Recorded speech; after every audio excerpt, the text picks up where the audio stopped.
Ako si Love, ito ang buhay namin dito sa Japan. Good vibes lang palagi. Konnichiwa! Welcome back to my simple life here in Japan. Hindi laging Instagram-worthy ang bahay. May mga araw talaga na kahit gusto mong panatilihing malinis ang lahat, nauunahan ka ng pagod at dami ng ginagawa. So, today, samahan niyo akong i-reset ang isa sa pinaka-importanting space sa bahay namin, ang shower room. Yes.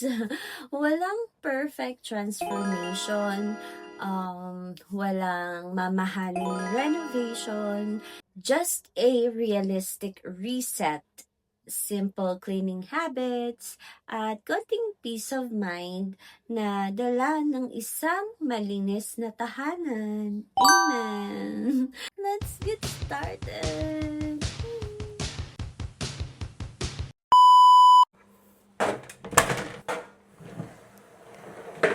Hi guys!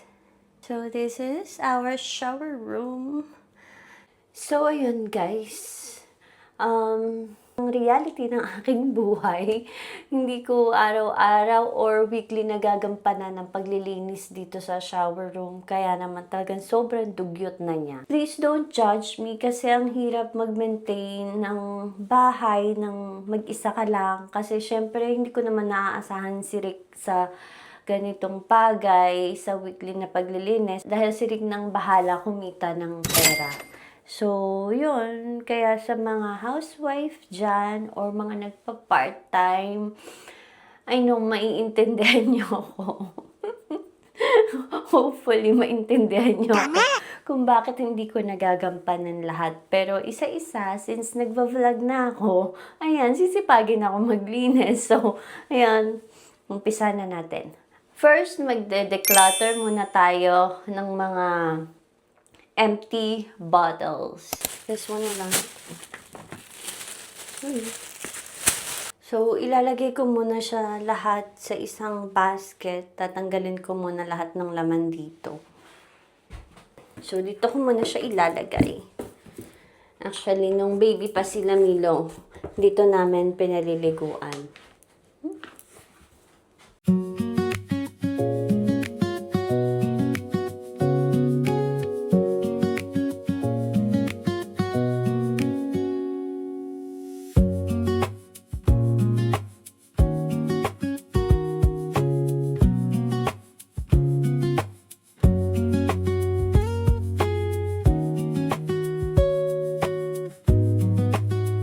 Naghahanap na rin siya ng kapalit, guys. So, 1 year na to.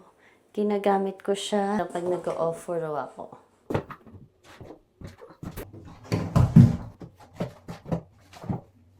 Let's go! So, ihuhuli ko yung bathtub. Lilinisin muna natin ang... ano ba? Ako si Love, ito ang buhay ko dito sa Japan.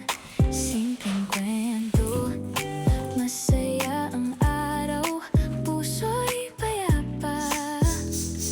Kasama ang mahal ko sa buhay, laging may biyaya sa bawat umaga. Pangarap ay unti-unting nakikita.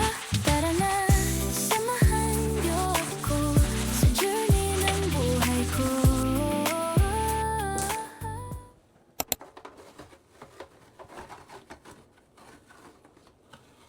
Ang cute niya din, no? Kahit madumi. May kita mo yung design niya. Kasi kapag malinis siya, white na white lang siya. Palitan na natin. Ano nga pala guys, babasahin ko sa inyo. Torikaetene.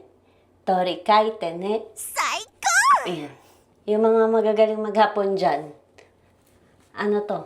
Palitan na daw, diba? Torikaetene. O tanggalin na.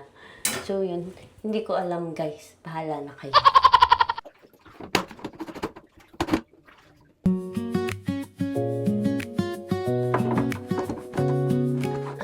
Guys, hindi ko alam kung tama itong pinasok ko. Pinasan ko na lang. Mas madali pa yung kamay.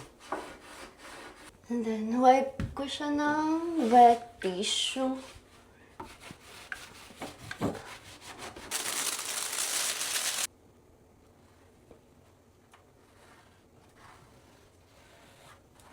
Ayun guys, malinis na ang filter natin. Wow!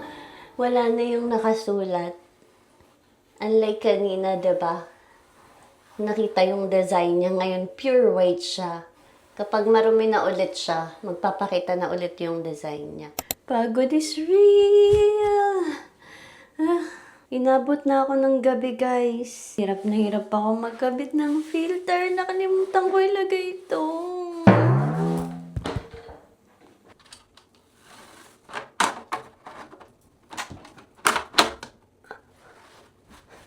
Problem solved!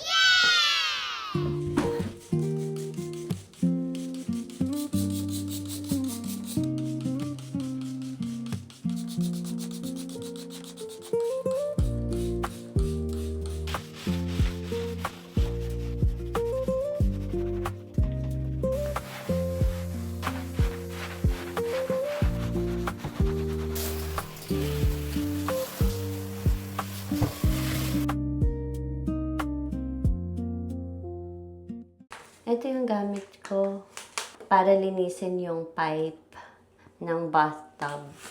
So, pindutin ko daw ito. And then, ilagay sa pinakamababa. Here. 変更できません。優先を確認してください。Dekimasen. Hindi daw pwedeng palitan. So, paano? Guys, gusto ko lang maglinis ng ofuro. Kaya lang, struggle is real. Ini-scrub ko lang siya. Pero syempre, yung pinaka-pipe niya, kailangan din linisin. Kaya lang, hindi ko naman alam i-operate. What? Siguro ima-manual ko na lang. Kasi may napanood ako nito, nilinis niya yung pipe ng ofuro niya in manual. Minsan talaga nakakabobo yung yung mga function nila dito sa Japan. So, ayan. Gagawin ko na lang manual. Ayan. Since hindi naman ako marunong mag-automatic, pupunuin ko na lang siya manually hanggang makover siya dito. Kailangan kasi makover to eh. So, ganyan. Punuin ko na lang siya.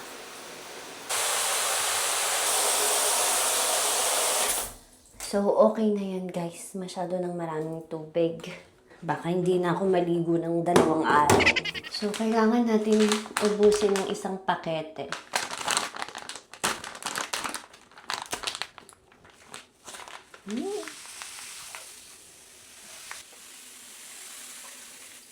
Pindutin natin itong Oidaki.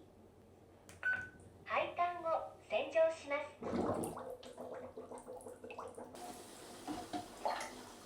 And pwede na rin natin itong isama. Ibabad na rin natin siya. Nice! Diyan muna sila mag-swim. Guys, sinama ko na rin ito. Chair! Kasya kaya to? Okay lang, basta kalahati. Ganyan. Para happy. Sama-sama sila. Tapos na rin ng 10 minutes. So, tatanggalin ko na itong mga to.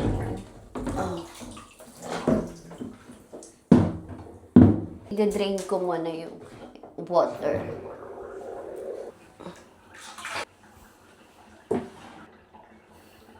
Parang may amoy siya. Amoy pipe. What? Siguro yun na yung nalinis. Parang may sumingaw na amoy.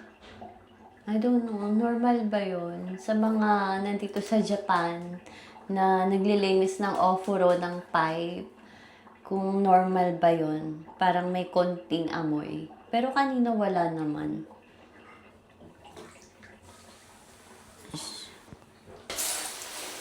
Papaandaran ulit natin siya. Ito guys, nililinis ko lang yung pipe niya ha. Hindi ko pa talaga ini-scrub yung buong tub. So now, kailangan ko ulit i-close yung cover. And then, maglalagay ulit tayo ng water. Same process lang ulit. Plus cleaning ng pipe niya. So, habang hinihintay kong mapuno yung tubig, I will make myself productive na. Lilinisin ko na to, i-scrub ko na siya.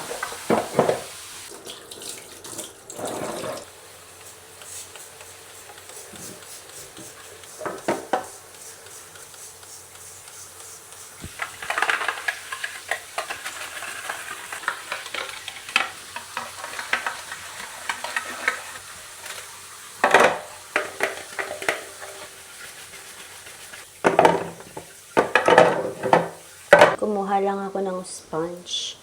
Ito yung mga luma naming sponge. Pag nagpapalit ako ng dishwasher sponge, hindi ko siya tinatapon kasi pwede siyang panglinis.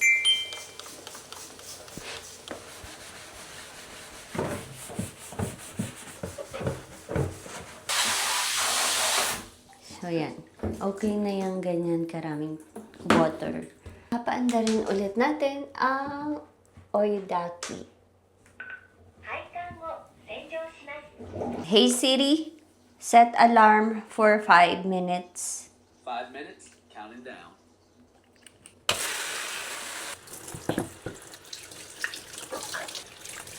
Finish na. Tignan mo naman yung gloves ko. Hindi ko naman nagamit. Ida-drain na natin siya. Clean na yung pipe niyan. Balik na tayo dito. Last, ang ating tabo.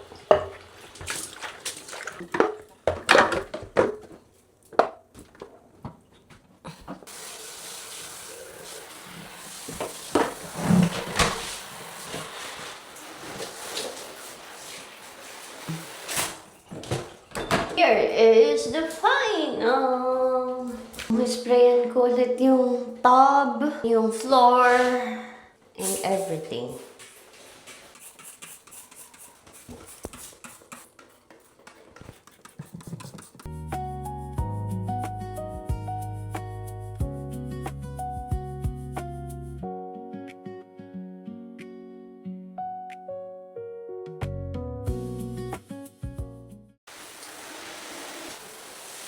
Ito na lang din scrub yung ipang-scrub ko sa floor kasi natapon ko na yung pang-scrub namin sa floor before.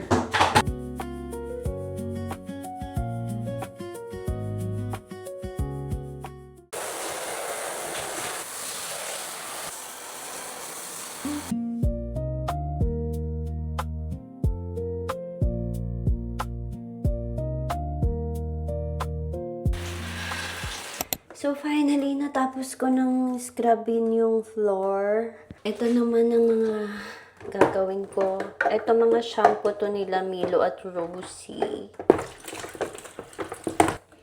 Then, ang ating all-around cleaner. Guys, kung magaspang yung kamay ko, alam nyo na kamay to ng masipag. Parang hindi effective sa akin ng gloves. Hindi ko siya maramdaman. Anyways, lotion lang ang katapat niyan. Sobrang dami naming shampoo. Kahit si Milo at Rosie. Meron pa sa sink. Yan naman yung sa sink, pang wash lang nila ng mga ano nila, paa kapag naglalakad. Yung mga nandito pag magsha-shower sila.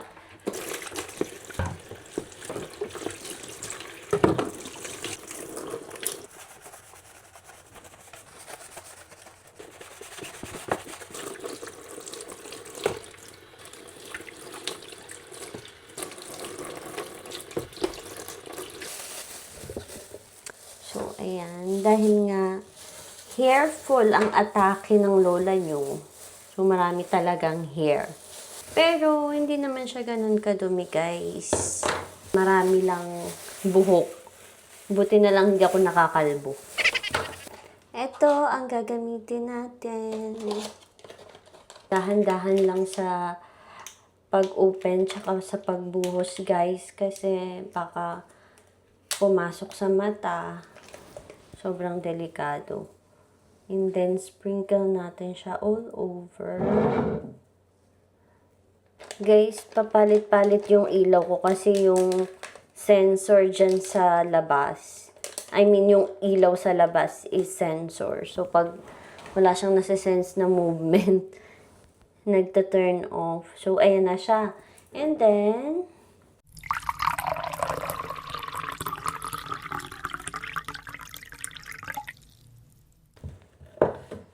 so, yan. Ganyan. And, iwanan natin siya for 30 minutes. Kaya naman inabot na ako ng forever dito sa toilet. I mean, sa shower room. Finally, tapos na ang 30 minutes. Close ko muna dito. Kasi inopen ko to kanina, guys. Dahil yung amoy ng solution. So, ayan. Babanlawan na natin siya. Nag-gloves na talaga ako, guys, kasi mas matapang yung solution nito eh. So, konti lang yung bula niya. Siguro hindi ko masyadong nalagyan ng water. Kuskusin muna natin siya.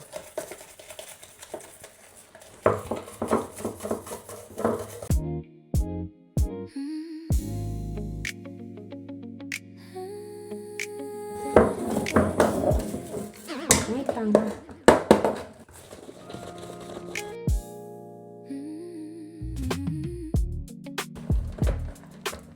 Oh my God. Ang tigas.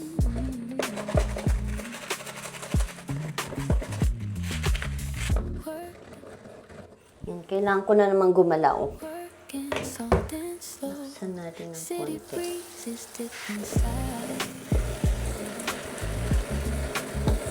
So, ayan, malinis na po siya.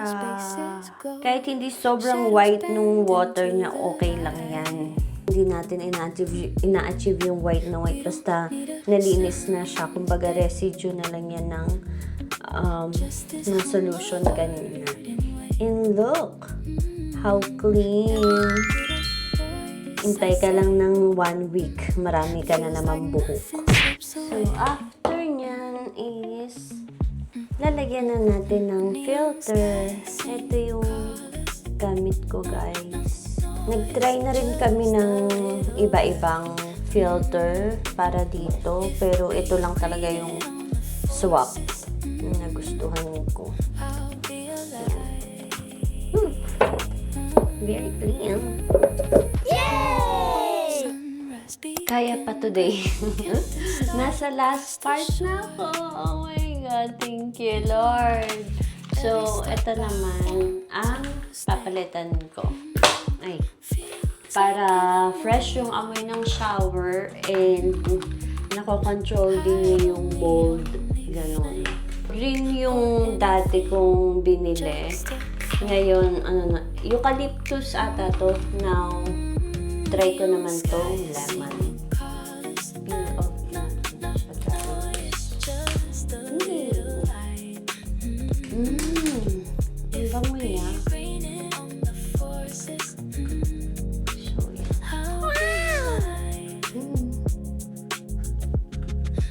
Dito ko siya sa bandang part nilalagay para hindi nababasa kapag nag-shower. Napanasan ko na actually yung ball, yung iba pa, hindi ko na video para mabilis. And then, napunasan ko na rin yung tub. Pero yung floor, basa pa rin siya. So, ida-dry natin siya. So, nandito sa labas yung dry fan. And, ito yung dry.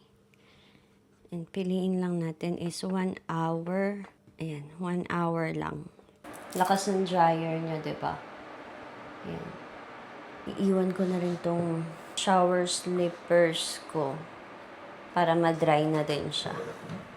And then, close lang natin ng konti. Ako si Love.